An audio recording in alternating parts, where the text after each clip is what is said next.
नमस्कार, मैं हूं संजय शर्मा। आप देख रहे हैं 4 PM न्यूज नेटवर्क। 300 सांसदों का मार्च। लोकतंत्र में मैंने इतनी बड़ी घटना कभी नहीं देखी। और हमारा निर्लज्ज चुनाव आयोग मिलने को तैयार ही नहीं। जो सांसद मेरा और आपका भविष्य तय करते हैं, जो लोकतंत्र के सबसे बड़े मंदिर में बैठते हैं, उन सांसदों को पुलिस ने बैरिकेडिंग लगा के रोक दिया बीच में। अखिलेश यादव ने तो हीरो बन गए, न्यूयॉर्क टाइम्स में भी छपे हैं। कूदे और बैरिकेडिंग के उधर पुलिस ने रोका, धरने पे बैठ गए। राहुल गांधी, प्रियंका गांधी सब बैठ गए। बड़ा सवाल यह है, भारतीय जनता पार्टी चुनाव आयोग की जगह जवाब दे रही है। कह रही है कि कितना बड़ा हॉल था, 30 लोग चले जाते। मैंने तमाम बार ऐसे देखा है कि चाहे डीएम हो, चाहे मिनिस्टर्स हो, भीड़ ज्यादा की बाहर आ जाते हैं भीड़ के पास। क्या चुनाव आयोग के बाहर इतनी जगह नहीं थी कि एक टेंट लगा के, माइक लगा के 300 सांसदों को बात की जा सकती? अभय द्विवेदी जी ने बहुत सटीक बात दी है और ये कहा है कि ये लोग चुनाव आयुक्त अपराधी हैं, आपराधिक कृत्य कर रहे हैं। वास्तव में ये देश में अगर वोट चोरी का अभियान चल रहा है तो यह आपराधिक कृत्य ही है। चलता हूं अभय द्विवेदी जी के पास। आप भी शर्मिंदा होइए कि देश में ये सब देखने को मिल रहा है। चैनल को ज्वाइन करिए, सब्सक्राइब करिए, पूरी बात सुनिए अभय द्विवेदी जी की। 4PM न्यूज नेटवर्क में स्वागत है अभय द्विवेदी जी आपका। 300 के लगभग सांसद चुनाव आयोग से मिलना चाहते थे, एसआईआर के मुद्दे पर, वोट चोरी के मुद्दे पर अपनी बात कहना चाहते थे। बैरिकेडिंग लगा दी गई, सांसदों को घसीटा गया, आने नहीं जाए। मल्लिकार्जुन खड़गे जैसे वरिष्ठ नेताओं को भी किनारे किया गया। बाद में चुनाव आयोग ने नहीं, भारतीय जनता पार्टी ने सफाई दी, भैया कितना बड़ा हॉल है, 30 सांसद बुलाए थे, 30 सांसद चले जाते। मैंने ना जाने ऐसे कितने प्रदर्शन देखे हैं जिसमें किसान इकट्ठे होके आए। जिलाधिकारी का कक्ष इतना बड़ा नहीं होता है, तो जिलाधिकारी किसानों के बीच में चले गए, वहीं ज्ञापन ले। मैंने कई मिनिस्टर ऐसे देखे हैं, भीड़ इकट्ठी हो गई, घर में नहीं आ पा रहे, बाहर गए बात कर। चुनाव आयोग का जो दफ्तर है उसके बाहर एक बड़ा सा कहीं ना कहीं गार्डन भी होगा, कोई खुली जगह भी होगी जहाँ पे 300 सांसद खड़े होके ही बात कर सकते हैं। और जब पहले से मार्च तय था तो एक शामियाने भी लगाया जा सकता था कि 300 सांसद तो आएंगे, एक माइक भी लगाया जा सकता था। लेकिन ये हट धर्मिता की हम पुलिस के बल पर, डंडे के दम पर सांसदों को रोक लेंगे। मुझे वो दिन याद आ गया जब संसद का उद्घाटन था। ठीक उसी दिन खिलाड़ियों को घसीटा था पुलिस ने। जो महिला खिलाड़ी यौन शोषण के दर्द को लेकर धरने पे थी, उसी दिन इधर संसद का उद्घाटन हो रहा था, उसी दिन खिलाड़ियों को घसीटा जा रहा था। तब भी पुलिस का जोर था, अब भी पुलिस का जोर है। तो अब क्या ये स्थिति आ गई है कि राज्यसभा के अंदर सीआईएसएफ को लगा दिया जाएगा, सांसद जब मार्च करेंगे तो पुलिस के बल्टे डंडे से रोक दिया जाएगा? लोकतंत्र के लिए तस्वीर क्या कहती है भाई जी? लोकतंत्र के लिए तस्वीर निहायत ही चिंताजनक है और इसीलिए वो 300 सांसद सड़क पर निकले हुए थे। किसी भी देश में अगर 300 सांसद, भारत एक विशाल देश है, यहाँ की संसद में संसद सदस्य संख्या काफी होती है और जब नया परिसीमन हो जाएगा तो ये सदस्य संख्या और भी बढ़ जाएगी। फिलहाल 300 सांसद यानी जो संसद आधे से भी काफी ज्यादा सांसद सड़क पर थे, लोकसभा और राज्यसभा के मिलाकर। मैं ये जानना चाहता हूं कि ऐसा भारत के इतिहास में कितने बार हुआ है कि 300 सांसद सड़क पर निकले हों कोई मांग उठाते हुए। अच्छा, अभी भारतीय जनता पार्टी जब जगदीप धनखड़ उपराष्ट्रपति थे तो जगदीप धनखड़ के जरिए बार बार ये मांग उठाती थी कि जो निर्वाचित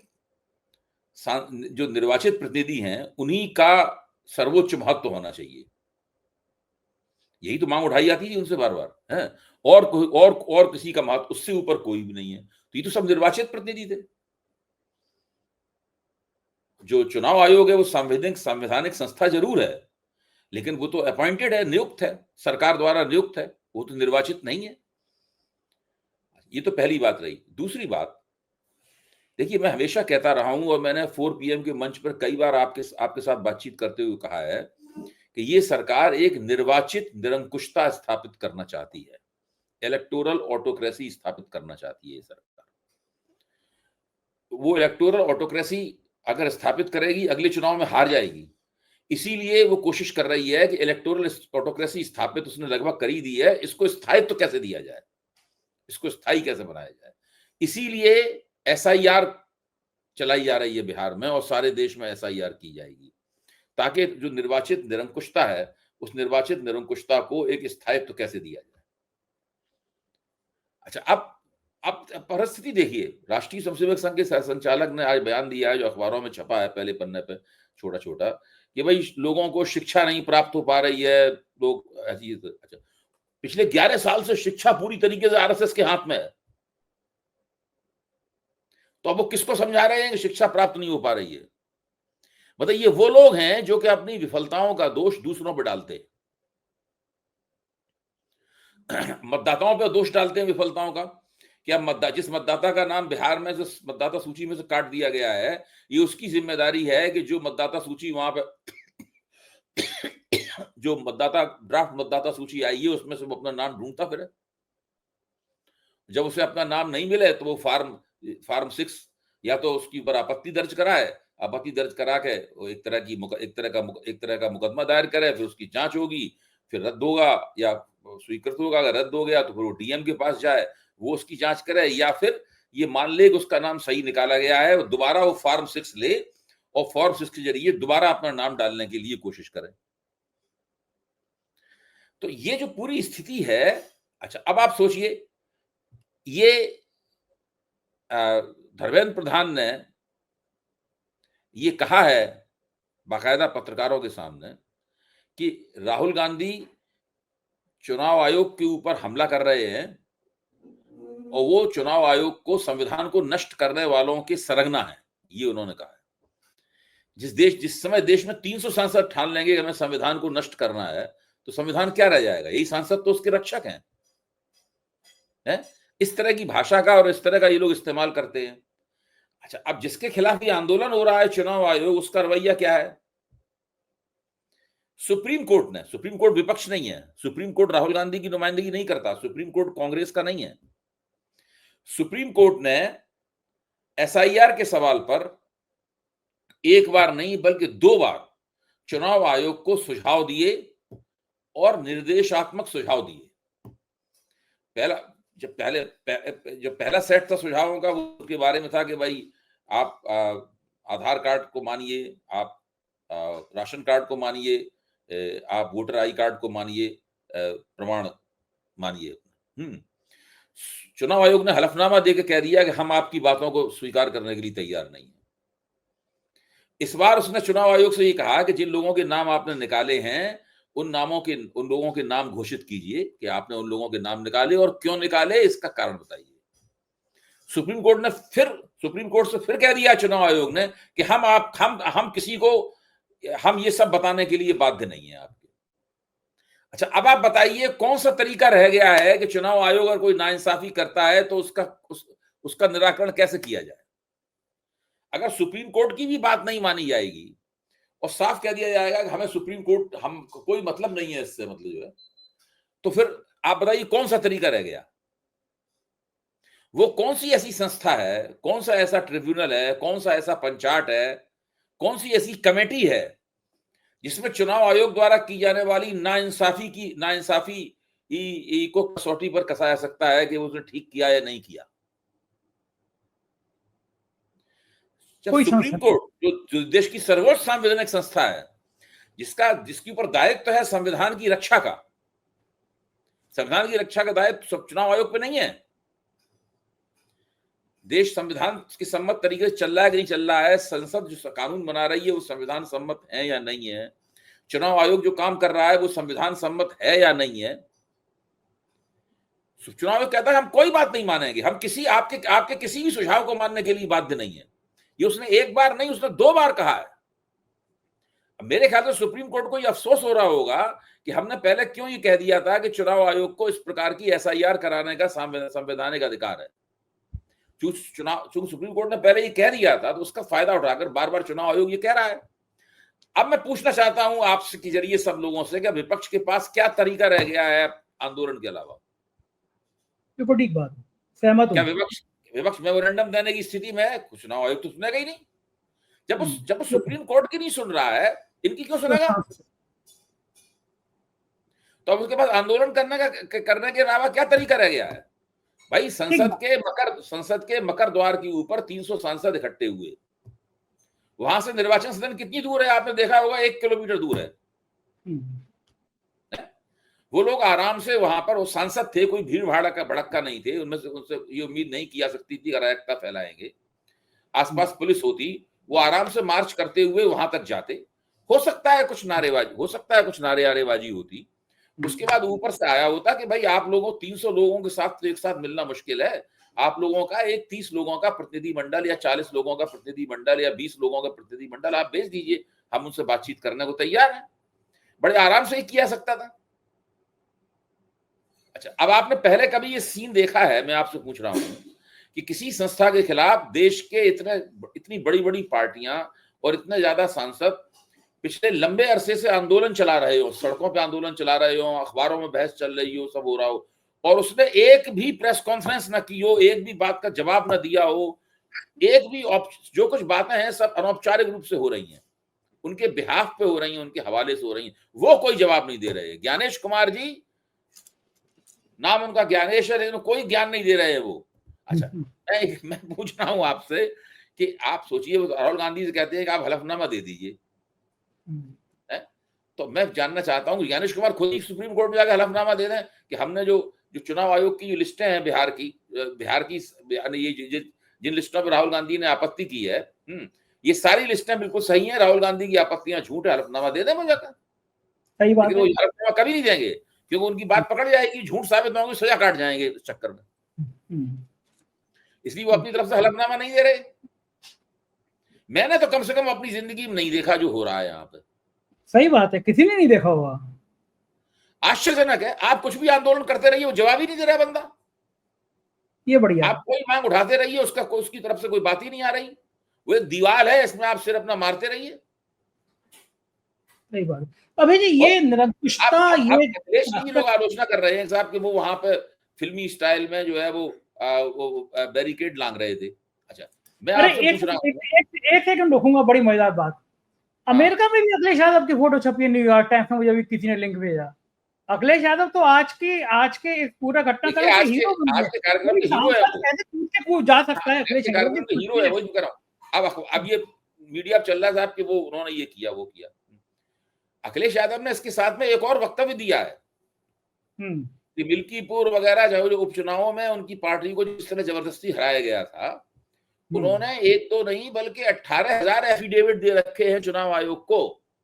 हाँ, कोई कार्रवाई किसी पे नहीं। और कितना समय हो गया है, किसी का भी संज्ञान चुनाव आयोग ने नहीं लिया। आज मेरी 4-5 सांसदों से बात हुई, तो बाकी सब बातें उधर होती रही, कि सबने कहा कि अखिलेश यादव ने तो कमाल कर दिया। मुझे याद आया, यहाँ पे जयप्रकाश नारायण केंद्र का, उनको जेपी जी की मूर्ति पे माल्यार्पण करना था, तो गेट बंद कर दिया गया योगी जी ने। तो इसी स्टाइल में अखिलेश यादव आया, पुलिस देखती रही, वो गेट, लंबा सा गेट 6-7 फुट का, वो चढ़ते से चढ़े और कूद गए। बल्कि मैंने तो ट्वीट किया कि नेताओं को अब लड़ने के लिए भी इतना फिट होना पड़ेगा भाई। तो अखिलेश जी ने जो किया है वो तो बिल्कुल, दूसरी बात बिल्कुल ठीक किया। दूसरी बात यह है कि इस आंदोलन का नेतृत्व युवा सांसदों के पास है। राहुल गांधी भी बहुत फिट हैं। हाँ, बहुत फिट हैं वो भी दौड़ते उड़ते बहुत, वो और भी तेजी के साथ उस गेट को, बैरिकेड को पार कर सकते थे। हाँ, वो भी बहुत तेज है। बहुत से सांसद हैं जो बहुत फिट है। तो ये बिल्कुल युवा लोगों के हाथ में है पूरा का पूरा मामला। अच्छा, ये चुनाव आयोग ये कहते थे ना, नरेंद्र मोदी कहते थे हमारे राज्य में जो है कोई बड़ा घोटाला नहीं हुआ। ये एक ऐसा घोटाला है जिससे किसी एक डिपार्टमेंट को नुकसान नहीं हुआ है, जिससे पब्लिक एक्सचेक, सरकारी खजाने को नुकसान नहीं हुआ है, किसी एक मंत्रालय को नुकसान नहीं हुआ है, किसी एक कारखाने को नुकसान नहीं हुआ है। इससे पूरे देश और लोकतंत्र को नुकसान हुआ है। इससे बड़ा नॉन फाइनेंशियल स्कैम कोई हो ही नहीं सकता है। मेरे शब्दों को गौर कीजिए, ये नॉन फाइनेंशियल स्कैम है, दुनिया का सबसे बड़ा नॉन फाइनेंशियल स्कैम है जो हुआ है, दुनिया का सबसे बड़ा। अच्छा, ये मुझे बताइए अभय जी, ये हिम्मत, ये जिद, ये इस तरह निरंकुशता, ये चुनाव आयोग के पास आई कहां से? क्या मोदी जी ने कह दिया कि तुम कुछ भी कहते रहो? मैं कह रहा हूं ये दोनों सह अपराधी हैं, ये दोनों कॉम्प्लिसिट हैं, ये दोनों इस दुष्यंत कुमार की लाइन नहीं है, इस सिरे से उस सिरे तक सब शरीके जुर्म है, आदमी या तो जमानत पर रिहा है या फरार। बहुत मशहूर है ना इनकी लाइन। बिल्कुल ठीक बात। तो ये इस सिरे से उस सिरे तक सरकारी पार्टी और चुनाव आयोग दोनों शरीके जुर्म है। और वो लोग, वो संघ परिवार की और राष्ट्रीय स्वयंसेवक संघ की और भारतीय जनता पार्टी की, नरेंद्र मोदी की एक योजना को लागू करने के लिए काम कर रहे हैं।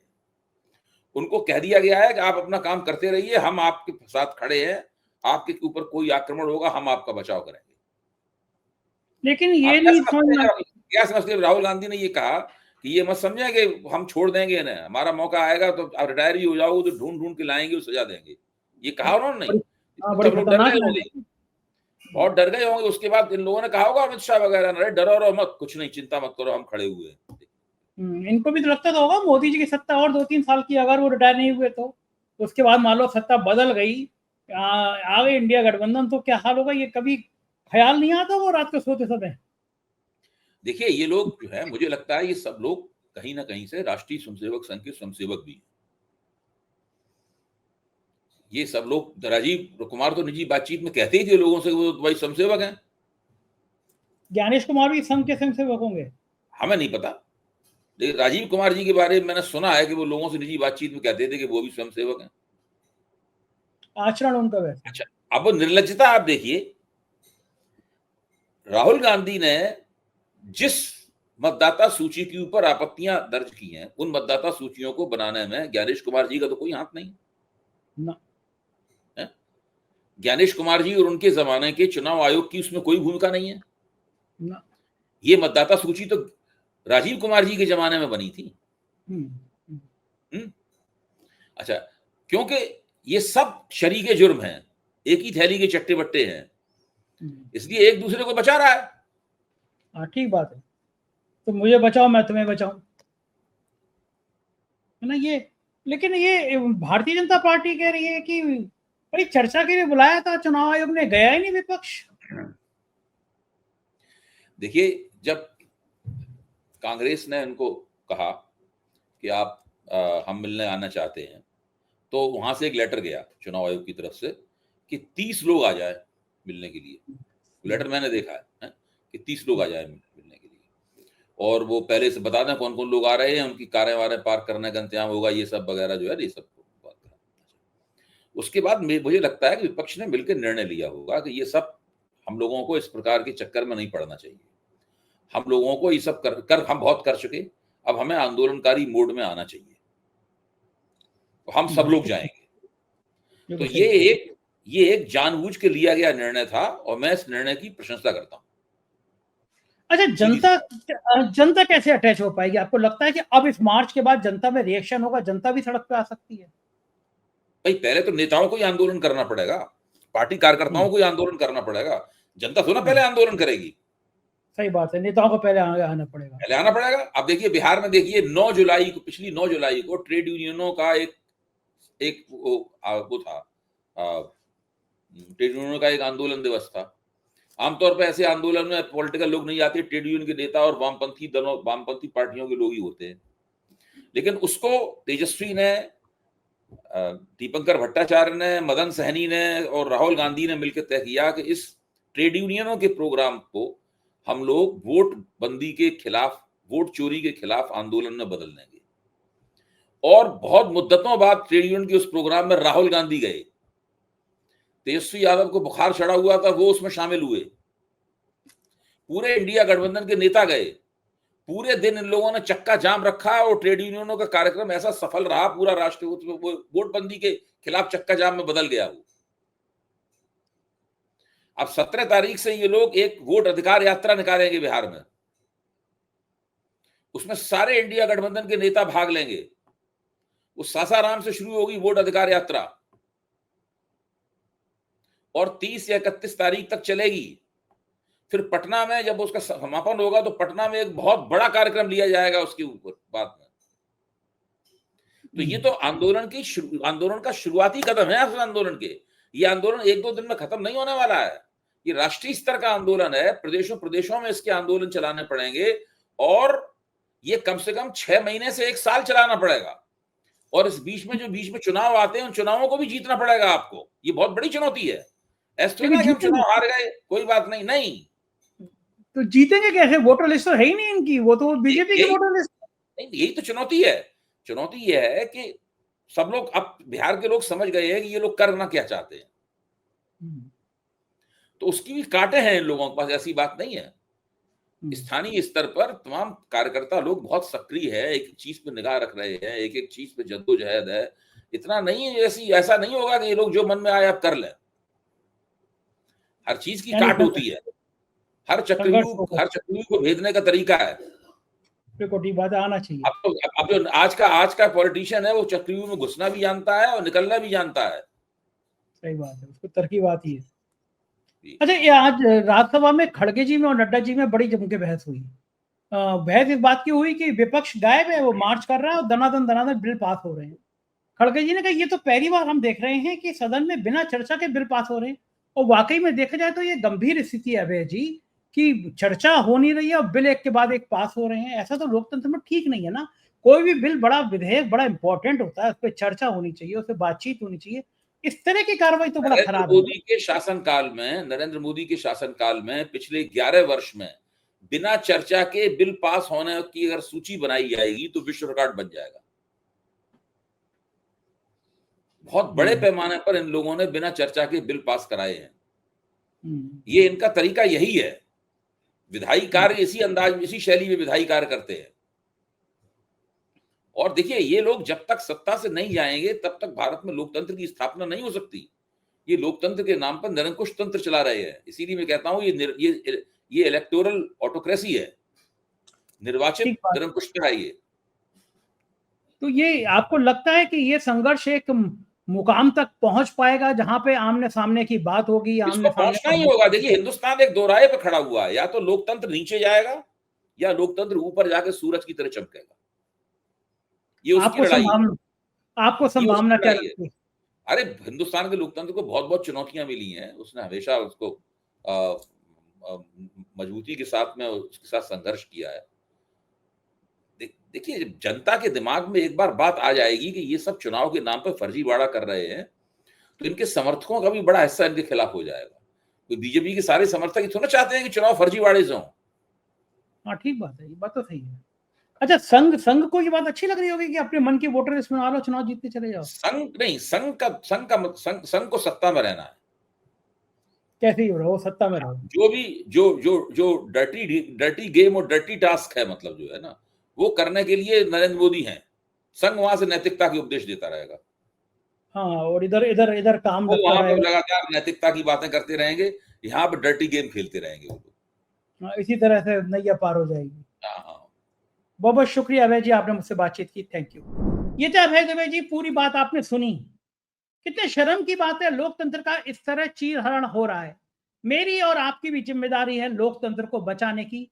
सजग रहिए, सतर्क रहिए और कहिए कि वोट चोरी नहीं होने देंगे। जय हिंद।